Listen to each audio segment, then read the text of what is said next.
Violante. Violante, vais-me ser minha amiga. Não me deixa cá. Nossa, amiga.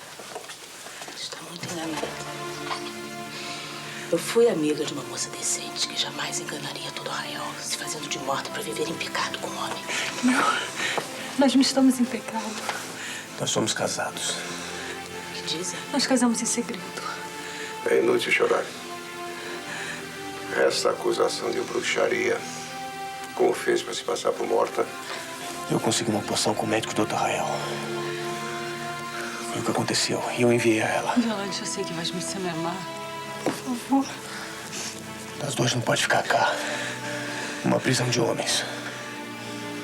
Talvez você esteja certo e ela não deva ficar cá. Talvez também isso não tenha nenhuma importância, porque eu penso que os bruxos serão queimados em tardança.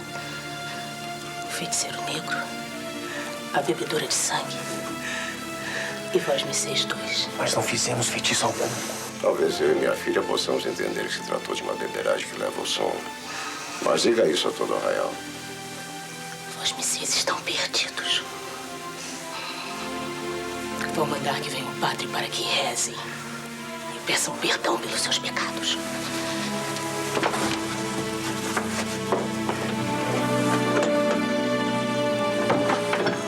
A culpa é toda minha. Eu não corri o suficiente com a carroça.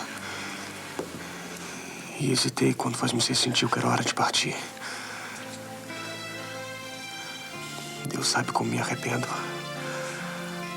Agora estamos perdidos. Não desanime, Martim.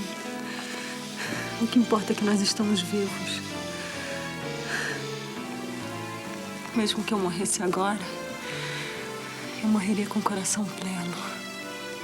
Eu nunca fui tão feliz em toda a minha vida. Hoje você me fez conhecer o amor, Martim. É um amor que sinto é tão grande, que vale uma vida toda. O meu amor também. Vale uma vida toda. Eu amo você. E vou amar sempre.